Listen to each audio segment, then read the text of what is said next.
and welcome to our next segment of Introduction to Heathenism. I am Elder Godai Asgarod Skeg, and today we're going to be talking about the creation story and where everything began.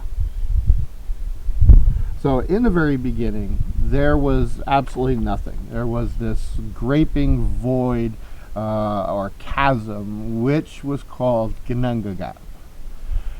And within this gaping void, there was absolutely nothing. And then, from this void, spawned the mighty golden seed, which would grow to be the Ash, or Yggdrasil as we know. Now, the worlds that we know then, the 9 worlds, they didn't just spontaneously poof into creation or existence. They actually grew over time, and as we see with the stories, Yggdrasil itself did not poof in its full form. It actually had to grow, and it was many ages that took place that we would understand them just for Yggdrasil to grow to its full height. Now, Yggdrasil is fed by 3 central wells, 3 wells of power. And the first one came in the first world, which is Niflheimer. Now, Niflheimer is a land of cold and ice, and it's generally just a very dreary and unpleasant place to be.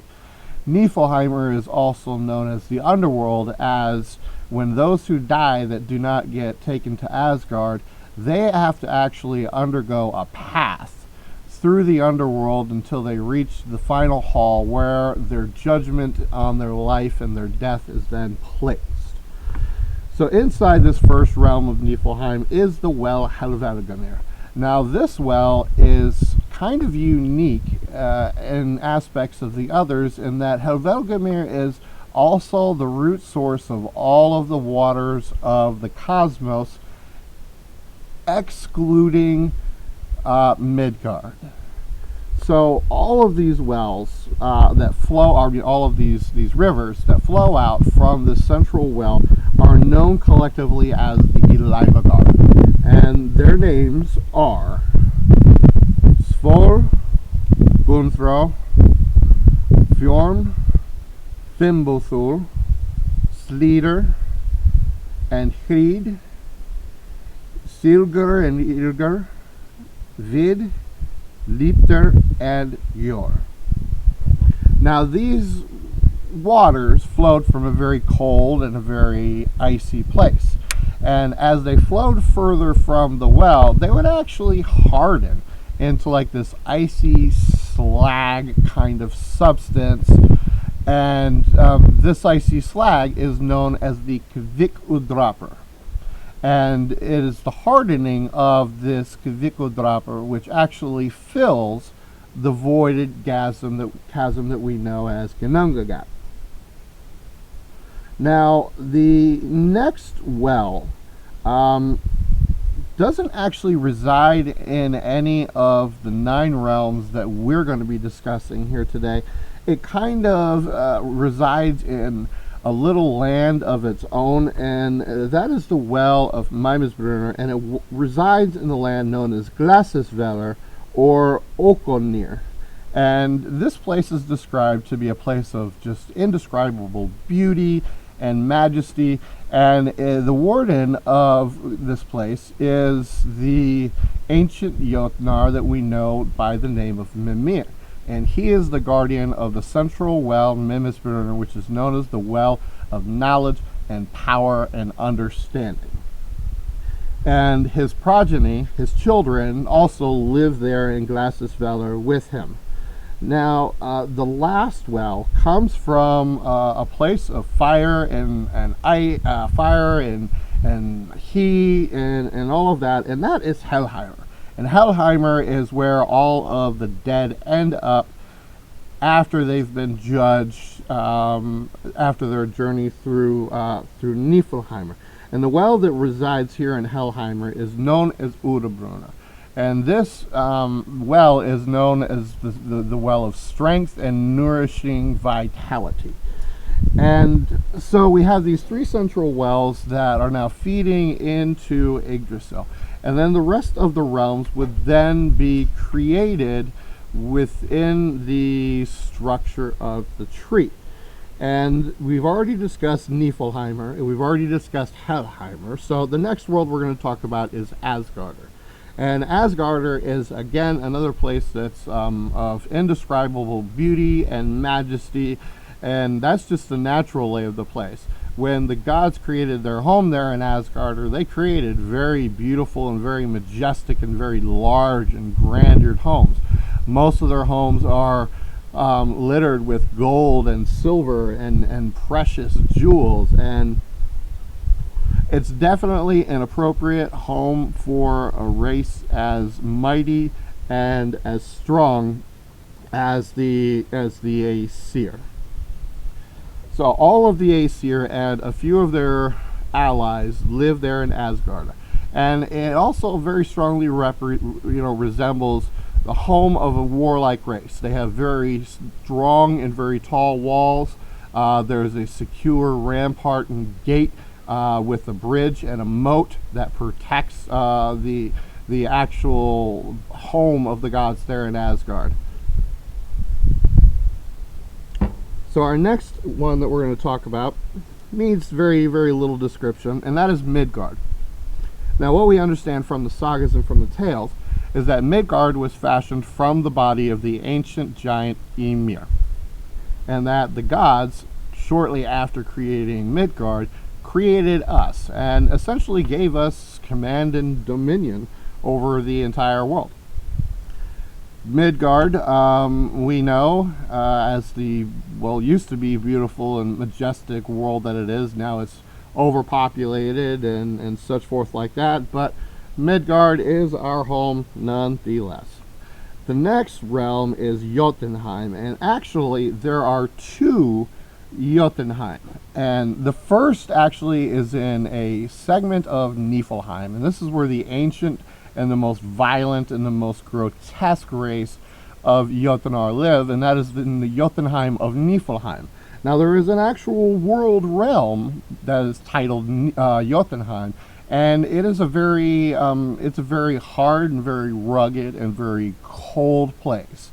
The animals that are natural to this place they're very monstrous in form, and it's generally not a nice place to travel unless you happen to be Thor, and well, Thor's not afraid of anything.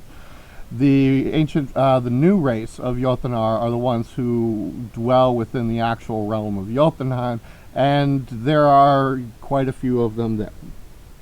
The next realm that we're going to talk about is Muspelheim. And a lot of people get Muspelheim and Helheim mixed up because they both kind of have the same topographical and climate-wise. It's very hot, it's very fiery. Muspelheim is even said in the stories to be impassable to anyone who is not native there. And the thing is specific too about Muspelheim is that it is home to the race of the fire giants, who is led by Surtur. And we know Surtur in the tale of Ragnarok. He is destined to plunge his fire sword into Yggdrasil, light the 9 realms on fire at the ending of Ragnarok. So Muspelheim, another not good place to want to go and to visit. The next realm is again another beautiful and very majestic and very sweeping and natural place, and that is Vanaheim, and that is the home of the Vanir. The Vanir are traditionally elementally aligned gods and goddesses.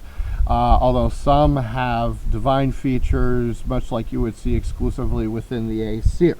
Some of the biggest hall that we know of in Vanaheim is Njord's Hall, and that is Noatan. And it's not really a grand and majestic hall like you would find in Asgard. It's actually very simple, and it more closely resembles a fisherman or a sailor's shack than it actually resembles the grand hall of a mighty god like Njord, god of the sea. The next realm that we have is Alfheim, and there's a lot of conflicting information out there about the race of the elves, and there's a lot of dispute as to whether there's actually 2 races of elves, the dark elves and the light elves, and a lot of people believe that a realm called Svartalheim is where the dark elves reside. Now, according to the Asatru Edda, which is where I get the majority of my information from, Svartalheim is not a listed realm within the 9 realms. The land of the elves is Alfheim, and that is the land of all of the elves. Now, we also know that Alfheim is kind of under the jurisdiction of Vanaheim as well, as there is some very close ties between the Alfheim and the Vanaheim gods as well. But again, another very majestic, sweeping, very natural place. It's actually going to be even less evolved as far as cities, structures, and towns than what even Vanaheim would be, because these are all elemental elves, and they pretty much live in a symbiotic relationship with their surroundings. And now the last realm that we're going to be talking about here is Nidavellir. And Nidavellir is home to the dwarves. We know from the creation stories that the dwarves actually just kind of spawned into existence from the earth itself, and we know them to be the dwellers under the mountains. They are also very well renowned and very skilled smiths, and several very, very big and important divine artifacts that the gods possess were actually created in Nidavellir by the dwarves, and they were given as gifts to the gods to help aid them in their charge to protect everyone against the forces of the Jotunheim and the Jotunar. So that is going to be the creation story in our cosmology, all of the worlds broken down individually. I hope you enjoyed this segment. Looking forward to the next one, and our next segment is actually on, we got it here. The next chapter we're going to be talking about the gods and goddesses of the Aesir and Vanir. Thank you for joining in, and walk always with the gods.